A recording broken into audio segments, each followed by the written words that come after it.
Teleaula Natal. Olá, eu sou o professor Felipe, estamos aqui em mais uma aula de História da Secretaria Municipal de Educação de Natal e na aula de hoje a gente vai estudar sobre a história do voto no Brasil, né? Então, eu estou usando uma camisa azul, calça jeans, tenho mais ou menos 1,70 m e o meu sinal em libras é assim, um F passando pela minha barba. Então, como falamos, o tema da aula de hoje é uma breve história do voto no Brasil. E é muito interessante a gente falar sobre essa temática hoje, né, nessa semana, porque há poucas semanas atrás aconteceram as eleições nos Estados Unidos e muita gente não aguentava mais nas redes sociais, na televisão, está se debatendo isso o tempo todo e também estamos num período eleitoral no Brasil. Então, nada mais interessante do que estamos com a eleição no Brasil para falar sobre a história do voto, né? Então, o que é que nós vamos estudar hoje?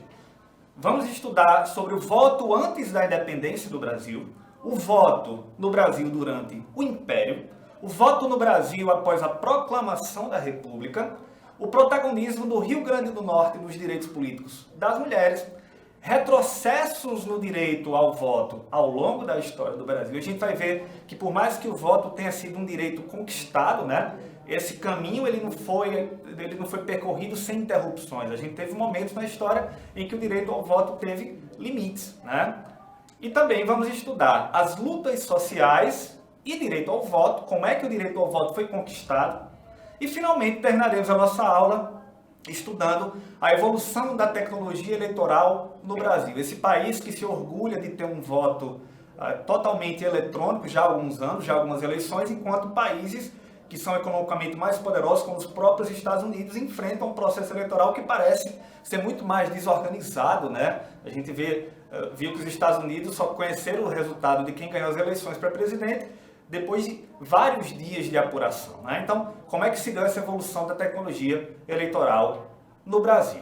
Então, a gente faz essa reflexão partindo das eleições de 2020, que é um bom momento para a gente pensar na história do voto no Brasil. Quem é que tem direito de voto no Brasil atualmente, né? Falando de direito, todos os brasileiros, cidadãos nascidos no Brasil ou naturalizados a partir de 16 anos, têm direito de votar, né? Então, quando a gente pensa no Brasil, numa população atualmente de mais de 200 milhões de habitantes, né?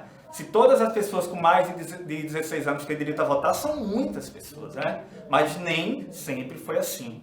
Durante boa parte da nossa história, pouquíssimas pessoas tinham direito de votar. Durante boa parte, apenas homens, brancos, pessoas que tinham muito dinheiro é que tinham direito ao voto, né? Então, hoje em dia, quem é que tem direito de se candidatar no Brasil? Com que idade, né? Então, dependendo do cargo político, você tem uma idade mínima para se candidatar. Então, com 18 anos, o brasileiro que é filiado a um partido há pelo menos um ano e que reside na cidade dele há pelo menos um ano, ele pode se candidatar a vereador com 18 anos. Com 21 anos, pode se candidatar para prefeito, deputado estadual ou deputado federal. Com 30 anos, pode se candidatar a governador e aqueles que querem se candidatar a presidente ou senador têm que ter pelo menos 35 anos de idade. Então, já que nós estamos em um ano eleitoral no Brasil, né, vão ser escolhidos para todas as cidades brasileiras os prefeitos, os vereadores. É interessante a gente lembrar, a gente refletir um pouco sobre o que os políticos fazem. Qual é o trabalho de um vereador? Então, de maneira resumida, o vereador ele tem um trabalho legislativo, né, de criar leis para aquela cidade. Então, os vereadores de Natal, quando eles são eleitos, eles criam leis que valem para Natal. Muito em breve, provavelmente a partir do ano que vem, vai ser retomada em Natal a discussão sobre o plano diretor da cidade. O que é o plano diretor de uma cidade? É uma espécie de regulamento de leis que são definidas, que determinam que áreas da cidade podem ter determinado tipo de construção. Vou explicar melhor. De acordo com o atual plano diretor, lá na Praia de Ponta Negra, é, por exemplo, proibido se construir prédios do lado da pista em que fica a praia, para justamente que não se tape a visão das pessoas que estão transitando por aquela rodovia, por aquela pista. Da mesma forma, para que não se atrapalhe a ventilação da cidade, já que se você tem construções muito altas, impediria a circulação de vento.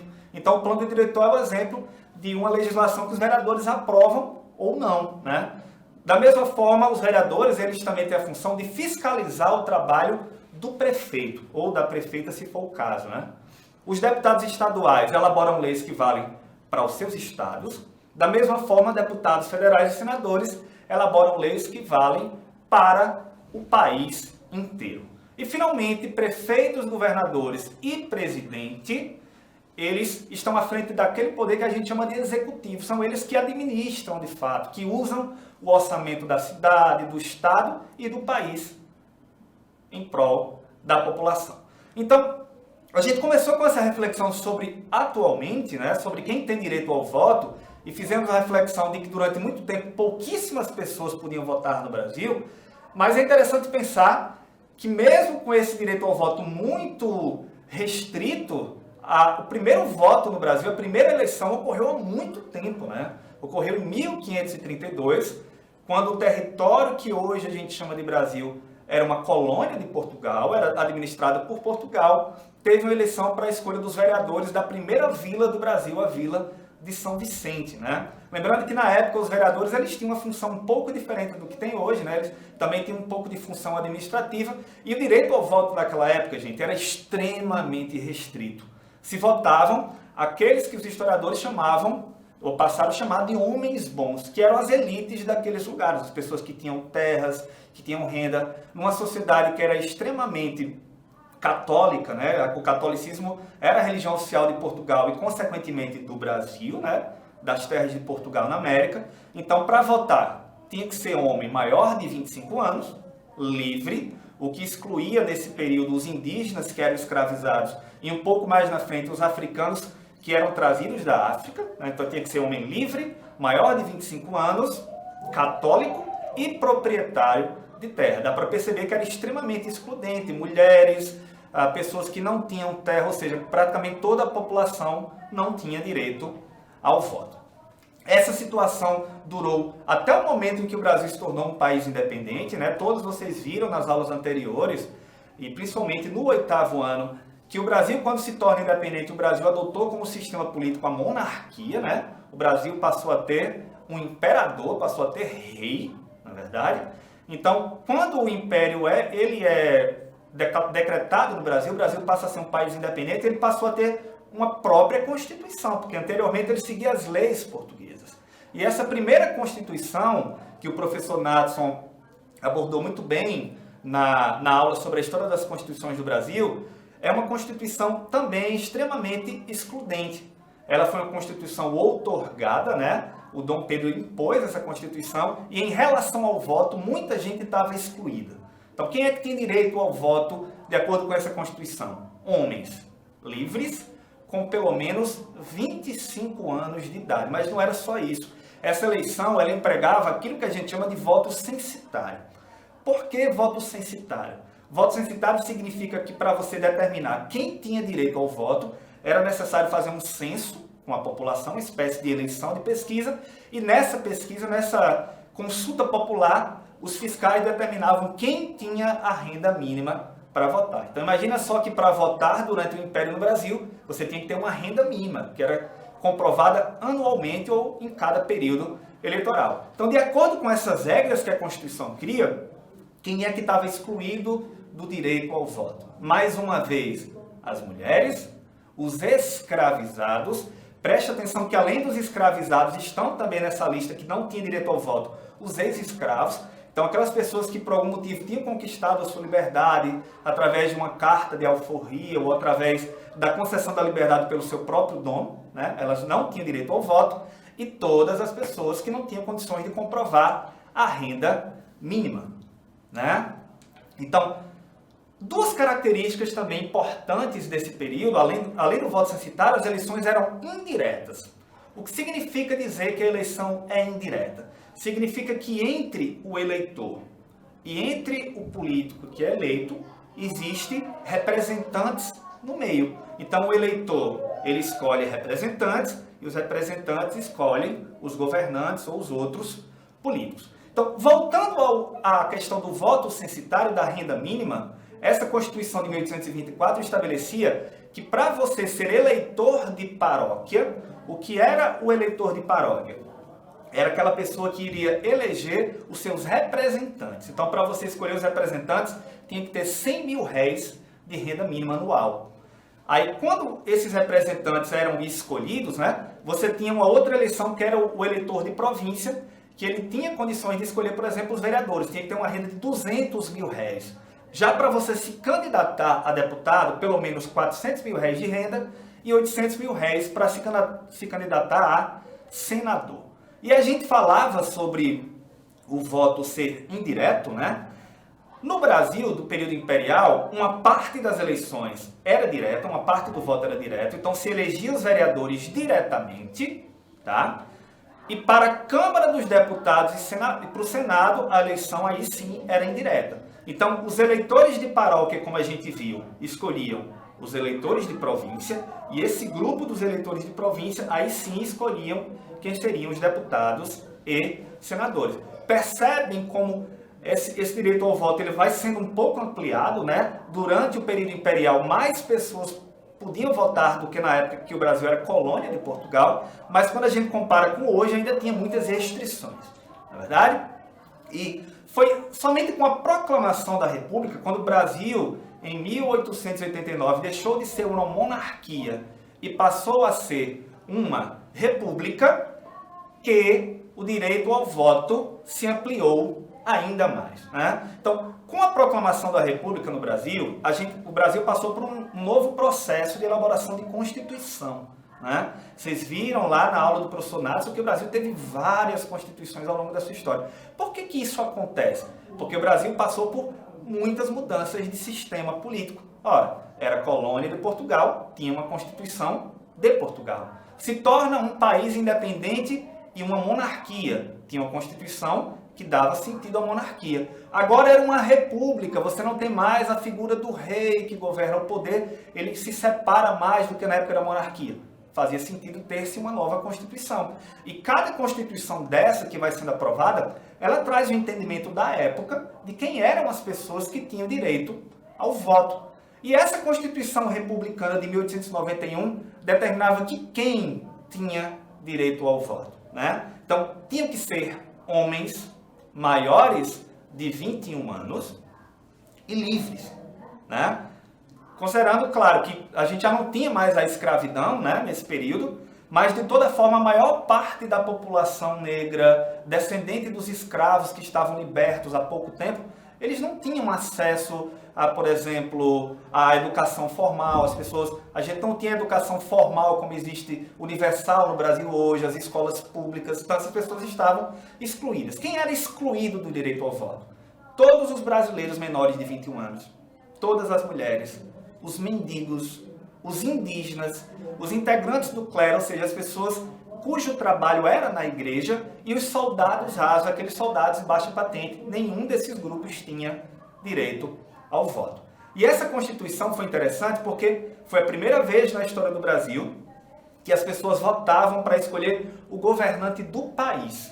Como assim? Ora, na época da monarquia não se votava para escolher rei, né? O rei, a figura do rei era imposta pelas elites, né? Então, Dom Pedro I ele se tornou o primeiro governante do Brasil porque ele era filho de Dom João VI, né? Ele era legado às elites portuguesas e ele declarou a independência. Dom Pedro II era filho dele, a monarquia era hereditária, não tinha eleição. Com a república, se escolhe o presidente pela primeira vez. E a gente também já aprendeu lá nas primeiras aulas, né? Vocês vão lembrar das primeiras aulas. Quem não lembra, volta lá no YouTube, tem uma playlist com todas as aulas de história. Que a Primeira República, esse período da história do Brasil entre 1889 e 1930, foi marcado por um tipo de prática eleitoral que a gente chama na história de voto de cabresto, né? Os eleitores, por conta até das regras eleitorais da época, o voto, por exemplo, ele era aberto. No momento em que o eleitor ia até a urna e ia depositar o seu voto, ele declarava em quem estava votando. Isso fazia com que a figura do coronel ele tivesse muita influência sobre as pessoas. Então, em cada cidade do Brasil, principalmente nas cidades mais remotas, mais distantes dos grandes centros, né, você tinha uma figura normalmente de um grande proprietário de terra, que era conhecido como coronel. Muitos deles, inclusive, tinham recebido lá na época do Império a patente de coronel, uma patente militar de verdade, de fato. Eles tinham bandos armados que estavam à sua disposição e com esse poder econômico, com esse poder militar, eles pressionavam as pessoas para votarem nos seus candidatos, né? Então, era o voto de cabresto, vocês já aprenderam, porque o eleitor ele era domado, tal qual um animal era domado pelo cabresto, né? E a gente também sabe que na Primeira República aconteciam muitas fraudes eleitorais. Então, se fraudavam as eleições de diferentes maneiras, se utilizavam votos, se utilizavam, títulos de pessoas que já tinham morrido, se utilizava um título mais de uma vez, né? Na hora da apuração do resultado, como não existia uma justiça eleitoral, uma instituição que organizava as eleições, independente de quem estava no poder, de maneira geral, o presidente ou o prefeito da cidade que organizava a eleição na sua cidade ou no país, essas pessoas tinham muita influência sobre os resultados. Então, era muito passível de fraudes. E aqui a gente tem uma imagem extremamente interessante, né? Uma ilustração em preto e branco, um desenho, onde no centro a gente pode perceber uma espécie de pilastra, e na parte de cima dessa pilastra a gente tem um livro da Constituição do Brasil aberto, né? E 2 jarros em cada um dos lados desse livro. Do lado direito nós temos a figura de Deodoro da Fonseca e do lado esquerdo de Floriano Peixoto, respectivamente presidente e vice do Brasil. O primeiro presidente e o primeiro vice, né? E é interessante observar que na lateral e na parte de trás dessa pilastra, vários homens estão aparecendo na ilustração. São homens que têm um biotipo muito parecido, em geral são homens brancos, que usam um bigode, né? Que era uma espécie de moda, né, desse período, os homens usarem bigode, da mesma forma que a barba é um recurso, né? Que voltou em alguns anos, né? Por exemplo, na década de 60, de 70, era muito comum os homens utilizarem. No início do século XX, final do século XIX, o bigode era muito comum. E chama a atenção do excesso de figuras masculinas. A gente até observa algumas mulheres, né, na imagem, elas estão no primeiro plano, mais próximo da gente, mas elas são meras figuras simbólicas, alegorias, né? São mulheres que na roupa estão escritos os nomes de alguns estados do Brasil, certo? Mas essas mulheres são apenas simbólicas, porque a figura feminina, desde a época da República Romana, ela é utilizada para fazer referência à República como uma figura feminina. E no caso do Brasil, quando o Brasil proclama a sua República, os articuladores dessa proclamação se inspiraram também nessa representação feminina, que representa a liberdade, que veio também da Revolução Francesa, dos ideais do iluminismo, que vocês estudaram no 8º ano, né? Então, é uma figura simbólica, alegórica. As mulheres não participaram do processo de elaboração dessa Constituição, tá? E, consequentemente, as mulheres, como a gente pode ver, elas não tinham direito ao voto.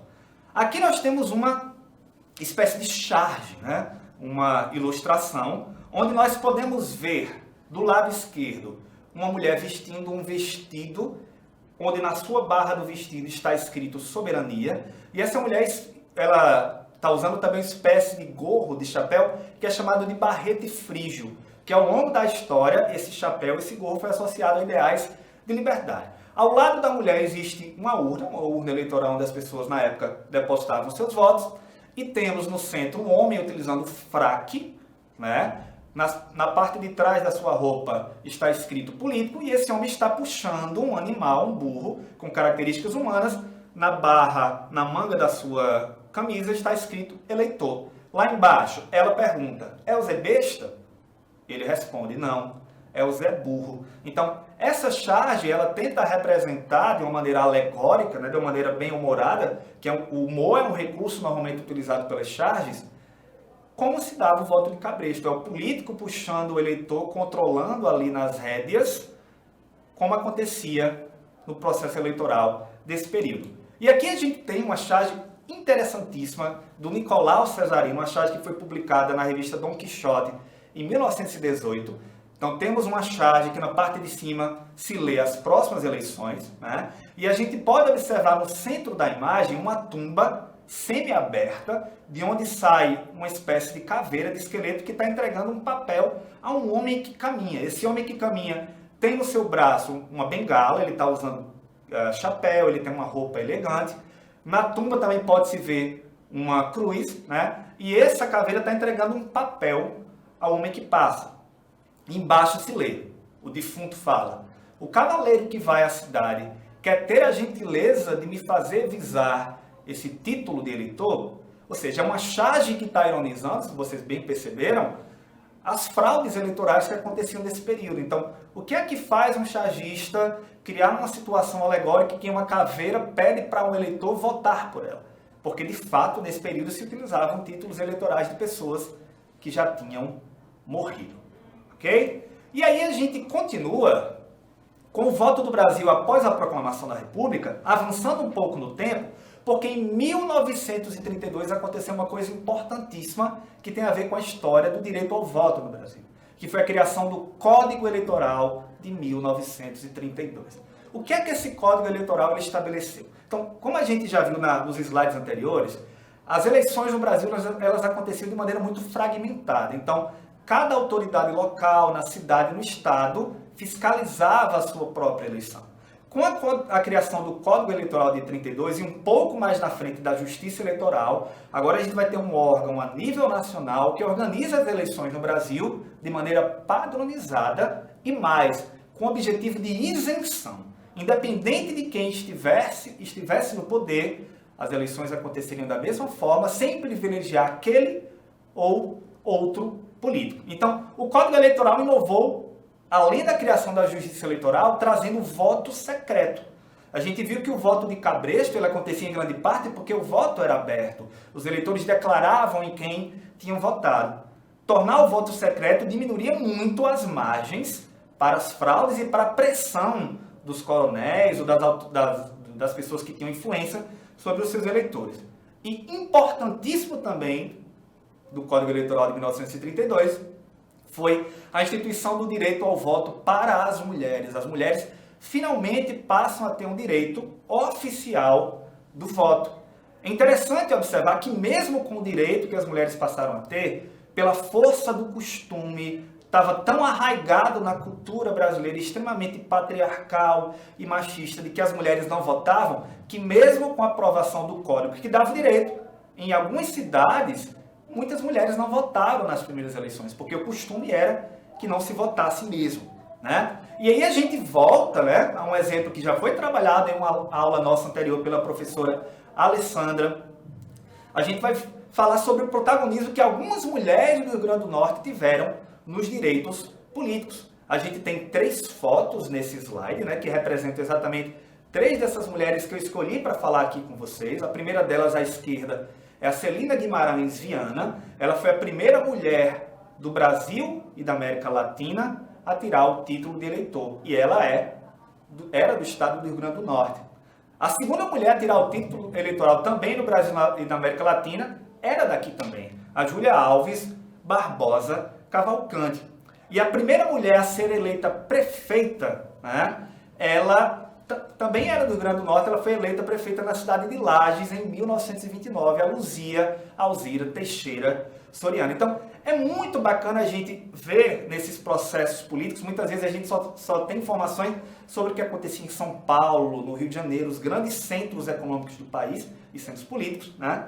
Mas lembrar também que o nosso estado teve protagonismo. É importante, principalmente para vocês, meninas, ter e se mirar em exemplo de mulheres que lutaram para ter protagonismo, para ter direito ao voto. Elas não conquistaram isso de graça, elas lutaram, elas protestaram, né? E conquistaram o direito. Então a gente está vendo que à medida que o tempo foi avançando na história do Brasil, do período colonial até esse momento do Código Eleitoral, muitos direitos foram conquistados. Mas a gente não deve se enganar que essa história ela foi uma história progressiva, sempre de direitos sendo conquistados sucessivamente. Não foi. A gente estudou nas aulas anteriores, vocês puderam ver, né, que o Brasil passou por alguns momentos na sua história em que a sociedade teve que viver em ditaduras, que em geral as pessoas não têm liberdade de expressão, as pessoas não podem falar o que pensam sobre assuntos diversos, sobre quem está no poder, não podem criticar os governantes. Então, durante o Estado Novo, aquele período do governo de Getúlio Vargas, em que ele deu uma espécie de autogolpe e se perpetuou no poder, né? Ele extinguiu a justiça eleitoral. Então, o Brasil passou novamente um período sem a justiça eleitoral. Os partidos políticos estavam abolidos. Então, muitas pessoas que faziam parte de partidos políticos no governo de Vargas foram obrigados a se exilar, a ir embora do país. E as eleições livres eram suspensas. Então, em muitas situações, era o Getúlio Vargas que nomeava políticos para estados e para cidades. Outro período da história do Brasil em que o direito ao voto ele passou por retrocessos foi a ditadura civil-militar que aconteceu no Brasil entre 64 e 1985. Né? Então, no Brasil, nesse período, várias restrições ao voto ocorreram. Exemplo disso, a instituição do bipartidarismo. Hoje, o Brasil tem dezenas de partidos políticos. Né? Durante o governo militar passaram a existir apenas 2 partidos. Isso tirava a possibilidade de você ter mais ideias sendo representadas na política. Não é verdade? A gente também passou a ter eleições indiretas para presidente. Então a gente lembrou aqui o conceito do voto direto e indireto. Então, nesse período do governo militar, os eleitores do Brasil não tinham direito de escolher quem era governante, quem seria o próximo presidente. Todos os governantes militares foram escolhidos indiretamente, em geral, pelos próprios militares. Então, outro grande retrocesso nos direitos políticos desse período foi a cassação de mandatos. Então, aqueles políticos que se posicionavam contra o governo militar, através dos atos institucionais, como vocês puderam estudar com o professor Nadson na aula anterior, né? Se não está lembrando, se não viu essa aula, procura no YouTube a aula do professor Nadson sobre as constituições. Essas constituições do período militar a gente teve os atos institucionais. Então, vários mandatos eram cassados. Os políticos perdiam o direito de exercer o seu mandato. Né? Da mesma forma que pessoas perdiam seus direitos políticos. Eleitores podiam, por exemplo, simplesmente perder o direito de votar. Gente, importantíssimo. E aqui a gente vai ter uma aula em breve com o professor Erisvaldo sobre os movimentos sociais na história do Brasil. Por que essa aula do professor Erisvaldo ela vai ser importante? Porque ela mostra para a gente que muitas mudanças que acontecem na sociedade, direito ao voto, direito trabalhista, só acontecem porque as pessoas se organizam socialmente, se organizam para protestar, se juntam para um objetivo comum. Né? Da mesma forma, o direito ao voto só foi conquistado através de lutas sociais. O direito ao voto não foi dado porque os governantes se conscientizaram e acharam, agora vamos ampliar, né, o direito ao voto das pessoas, está na hora, a gente ficou bonzinho de uma hora para outra. Não é assim que funciona. Foram através de muita luta que os direitos políticos foram conquistados. E a gente lembra aqui nesse momento 2 movimentos importantes. O movimento das sufragistas, né?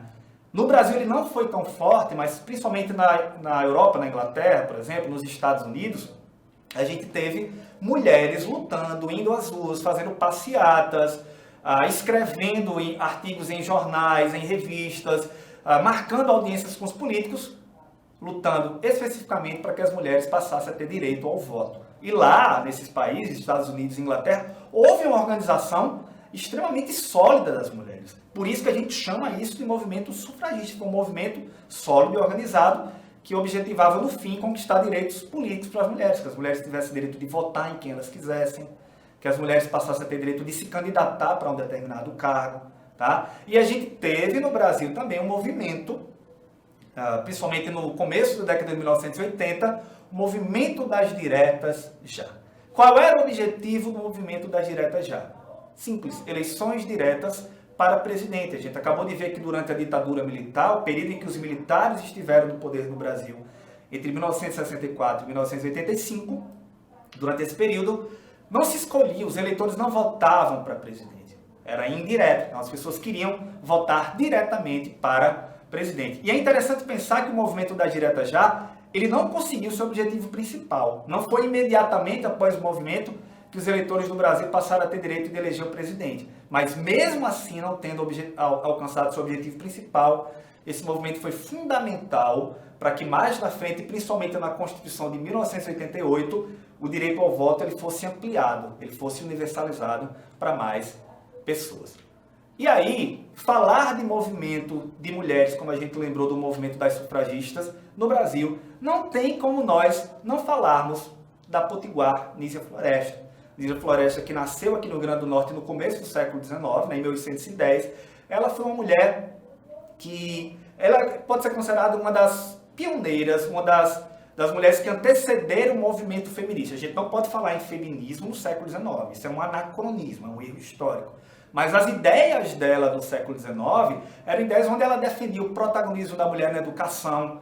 Ela defendia que as mulheres elas tinham direito de estudar. Numa sociedade onde no Brasil, em geral, as mulheres não tinham direito de ir para as escolas, ela escrevia artigos em jornais, escreveu, por exemplo, um livro, Direito das Mulheres e Injustiça dos Homens, onde ela defendia que as mulheres, sim, tinham direito de estudar, sim, tinham direito de votar. E ela vai falar, por que os homens se interessam em nos separar das ciências, a que temos tanto direito como eles, se não por temor que partilhemos com eles, ou mesmo os excedamos na administração dos cargos públicos, que quase sempre tão vergonhosamente desempenham. Então ela reflete, por que os homens querem impedir que as mulheres ocupem os mesmos espaços que elas? Então, mais uma vez, uma mulher do Rio Grande do Norte assumindo uma postura de muito protagonismo nas lutas dos direitos das mulheres.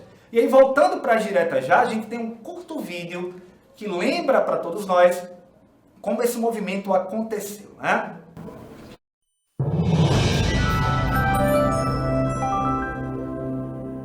Em 1984, o cenário político no ano que antecedeu o fim do regime militar era de crise. Afundado em dívidas, o Brasil vivia o fim do milagre econômico dos anos 70.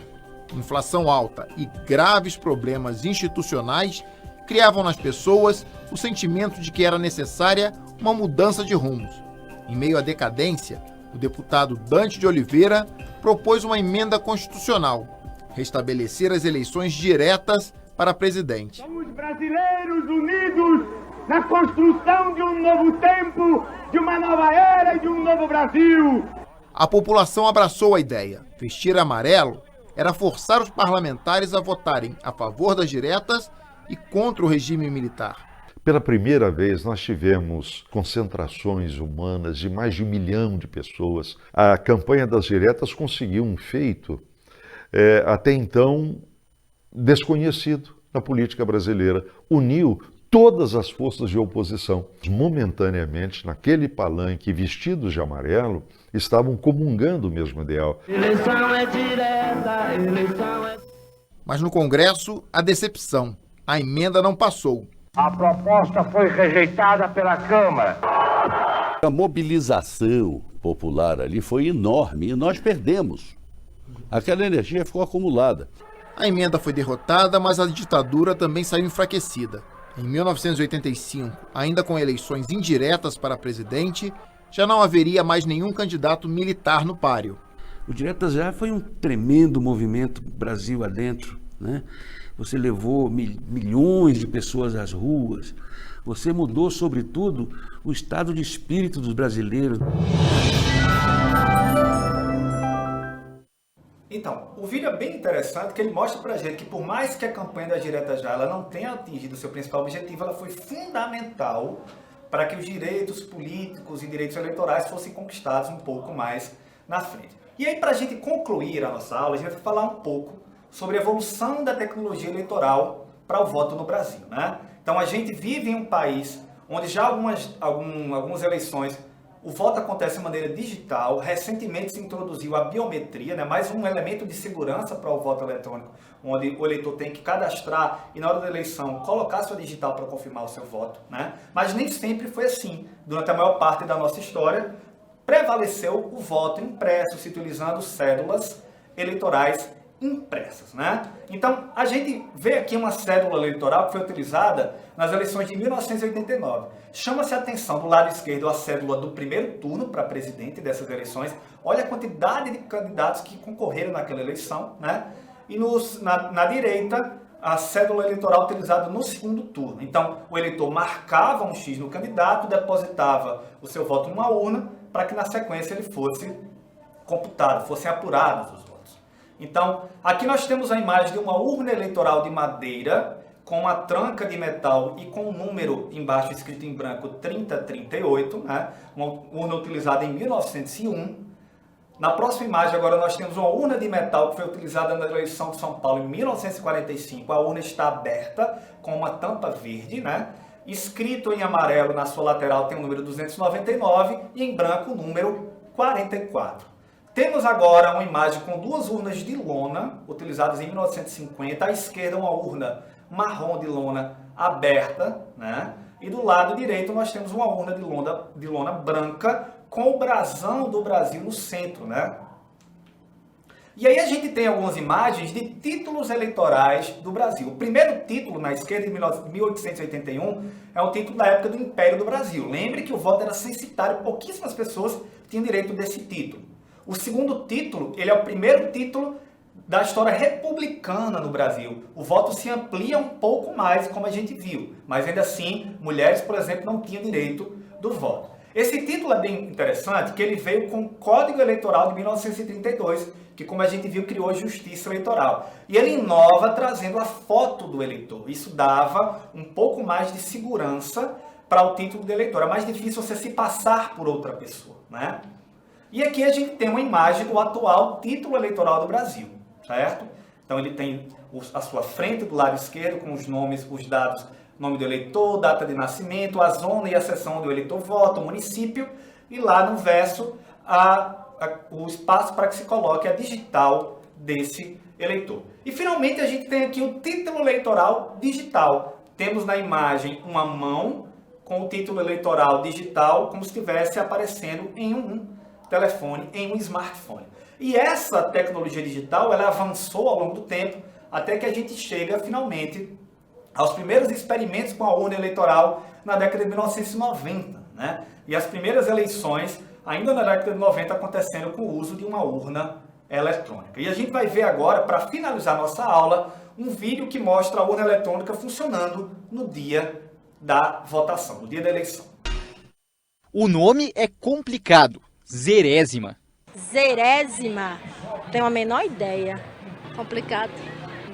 Não sei, nem passa pela cabeça. Mas o significado até que é simples. A zerésima é um documento emitido pela urna eletrônica no dia da eleição para comprovar que nenhum candidato recebeu votos antes do início da votação. A urna, ela só funciona no dia da eleição e a partir das 7 horas. Não funciona nem antes nem depois. Ela é programada para isso e existem vários requisitos de verificação que garantem esse funcionamento.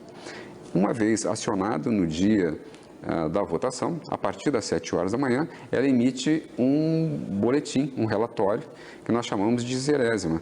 Essa zerésima nada mais é do que o catálogo dos candidatos que estão inseridos ali naquela urna. E mostram o quantitativo de 0 votos, por isso chamado de zerésima. A zerésima é mais um dos vários recursos que garantem a segurança e o sigilo do eleitor durante uma eleição. Os votos, por exemplo, são armazenados de forma aleatória. Assim, fica impossível ligar o cidadão ao que foi digitado na urna eletrônica. Outra forma encontrada pela Justiça Eleitoral para deixar a eleição mais segura é o boletim da urna, um documento com todos os votos digitados no aparelho. Após o encerramento da votação, a urna imprime um boletim, que é colado na sessão eleitoral e depois distribuído para os partidos. O boletim de urna também é gravado em uma mídia digital e enviado para o Tribunal Regional Eleitoral. Esse dispositivo digital é encaminhado para um ponto de transmissão. Esse dado é transmitido para o data center do Tribunal Regional Eleitoral, onde, ao chegar, ele se verifica vários requisitos de segurança.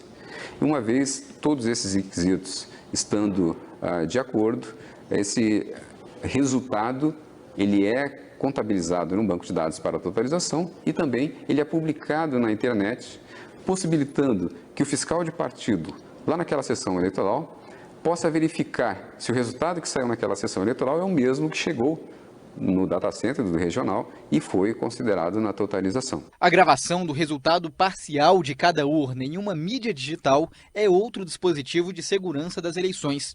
Os aparelhos não são conectados à internet. Esse é um preceito que fez parte da concepção da urna eletrônica. Ela é um dispositivo que nós chamamos de standalone. Ela não tem nenhuma ligação com nenhuma rede de comunicação.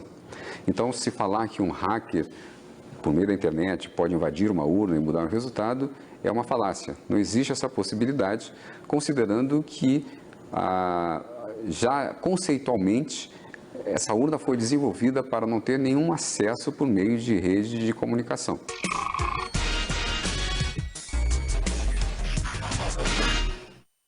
Então, como a gente pode ver, né, esse vídeo do Tribunal Superior Eleitoral, que fala sobre o uso da urna eletrônica, teve uma preocupação muito grande de mostrar a segurança da urna, que é um mecanismo utilizado nas eleições que é seguro, que ele não está passível de fraude, né? Então, é sempre importante a gente perceber como a segurança tem sido cada vez mais uma preocupação ao longo da história do Brasil, a segurança do voto, que as eleições sejam lícitas, que não dê possibilidades para fraudes, que isso aconteça cada vez mais. Mas a gente vê, de vez em quando, algumas tentativas de retrocesso, né, de pessoas que defendem, por exemplo, que o voto impresso volte a acontecer, né? Então, é sempre importante a gente estar de olho nessa questão também da tecnologia eleitoral. Então, finalizando a nossa aula, vamos lembrar que o voto ele foi um direito conquistado através de lutas sociais, né? Durante a maior parte da nossa história, a maior parte da população não tinha direito ao voto. Mulheres, pessoas negras, escravizados, indígenas não votaram durante a maior parte da nossa história. E que se hoje as pessoas têm direito de votar com 16 anos, é porque no passado muitas pessoas lutaram para isso. Então, essa foi a nossa aula e até a próxima.